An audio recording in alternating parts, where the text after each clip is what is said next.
Saudara-saudari yang terkasih, jumpa lagi dalam Renungan Harian Pelita Hati hari ini, Senin tanggal 1 Februari 2021, hari biasa dalam Pekan Biasa yang keempat.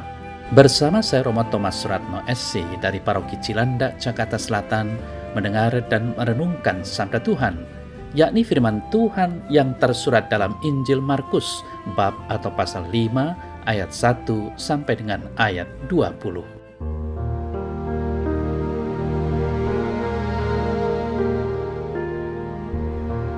Ketika Yesus dan murid-muridnya sampai di seberang danau di daerah orang Gerasa, dan baru saja Yesus turun dari perahu, datanglah seorang yang kerasukan roh jahat dari pekuburan menemui dia.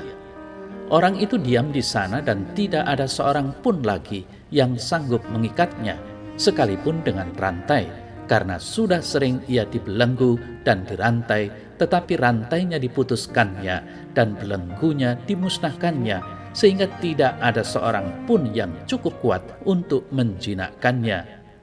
Siang malam ia berkeliaran di pekuburan dan di bukit-bukit sambil berteriak-teriak dan memukuli dirinya dengan batu. Ketika ia melihat Yesus dari jauh, berlarilah ia mendapatkannya lalu menyembahnya, dan dengan keras ia berteriak, "Apa urusanmu dengan aku, hai Yesus, Anak Allah yang Maha Tinggi? Demi Allah, jangan siksa aku."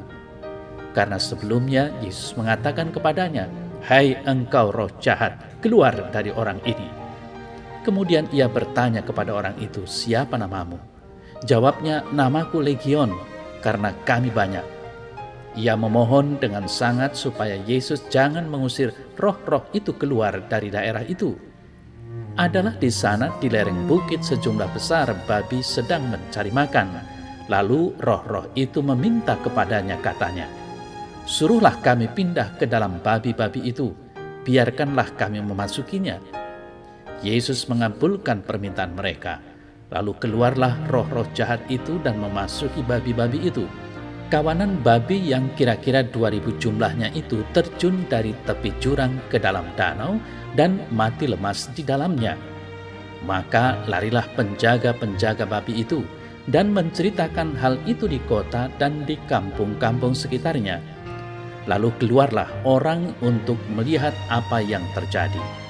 Mereka datang kepada Yesus dan melihat orang yang kerasukan itu duduk, sudah berpakaian dan sudah waras, orang yang tadinya kerasukan legion itu. Maka takutlah mereka. Orang-orang yang telah melihat sendiri hal itu menceritakan kepada mereka tentang apa yang telah terjadi atas orang yang kerasukan setan itu dan tentang babi-babi itu. Lalu mereka mendesak Yesus supaya ia meninggalkan daerah mereka.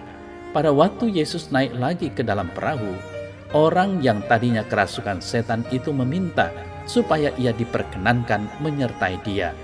Yesus tidak memperkenankannya, tetapi ia berkata kepada orang itu, "Pulanglah ke rumahmu, kepada orang-orang sekampungmu, dan beritahukanlah kepada mereka segala sesuatu yang telah diperbuat oleh Tuhan atasmu dan bagaimana ia telah mengasihani engkau." Orang itu pun pergilah dan mulai memberitakan di daerah Dekapolis segala apa yang telah diperbuat Yesus atas dirinya, dan mereka semua menjadi heran.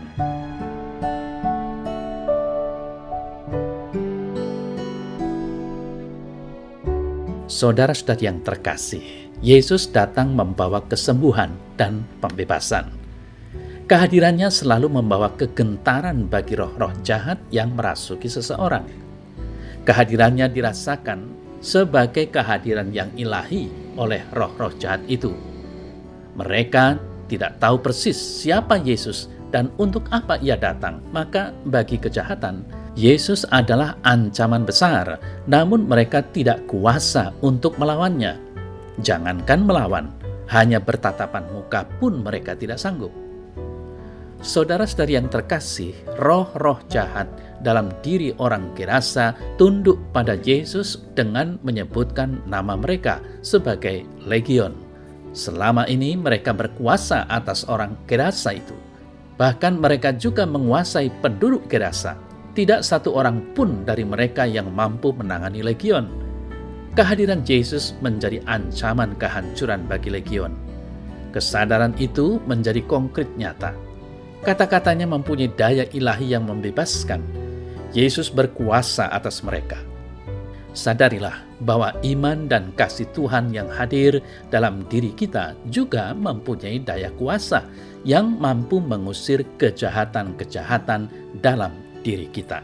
Namun apa yang terjadi saudara-saudari yang terkasih? Tidak jarang seperti penduduk Gerasa, justru kita sendiri yang meminta Yesus untuk pergi dan menjauh dari kita. Aneh bukan? Apakah ini tandanya bahwa mereka dan juga kita semua telah dikuasai roh-roh jahat? Bisa jadi demikian. Karena itu mereka penduduk Gerasa dan kemungkinan kita juga takut dengan yang ilahi. Maka dari itu orang yang terbebas dari legion itulah yang akhirnya menjadi saksi nyata dari apa yang Yesus lakukan. Apakah kita berani sungguh menerima Yesus dalam diri kita? Apakah dengan demikian kita sungguh menjadi bersih dari kuasa-kuasa jahat? Tidakkah di antara kita ada yang justru nyaman dengan kejahatan-kejahatan yang ada dalam dirinya? Saudara-saudari yang terkasih, roh-roh jahat memang tidak selayaknya tinggal di dalam tubuh manusia. Berpindahnya legion ke dalam babi-babi menunjukkan kepada kita bahwa sudah semestinya tubuh kita ini menjadi bait Allah, di mana Allah dalam rohnya hadir dan bersemayam. Tubuh kita dikuduskan dan disucikan untuk menjadi tempat tinggalnya berkat Allah, damai dan cinta kasih, kebenaran dan kelemah lembutan. Dan roh-roh jahat itu sudah selayaknya tinggal dalam babi-babi itu dan binasa. Saudara-saudari yang terkasih, ini hanya bisa terjadi jika kita sungguh-sungguh menerima Yesus yang hadir dalam diri kita masing-masing. Setiap minggu, bahkan setiap hari, kita dimungkinkan untuk menyambut tubuh Kristus dalam Ekaristi. Itulah cara paling konkret kita menerima Tuhan yang hadir secara nyata.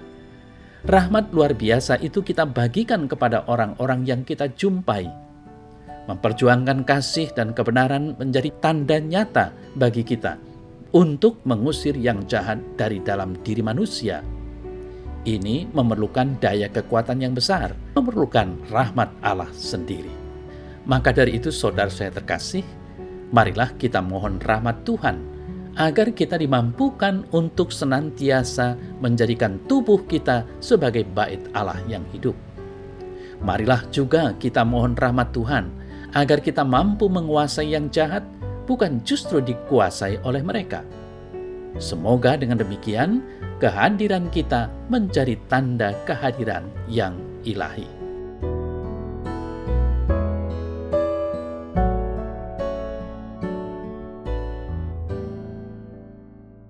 Dalam nama Bapa dan Putra dan Roh Kudus. Amin. Ya Tuhan, ajarilah aku untuk berjuang karena kasih dan demi kebenaran. Kuatkanlah aku ketika menghadapi berbagai tantangan yang melelahkan kasih dan imanku. Semoga karena rahmat-Mu, aku pun mampu menjadi sakramen, menjadi tanda keselamatan yang hidup bagi sesama. Amin. Dalam nama Bapa dan Putra dan Roh Kudus. Amin.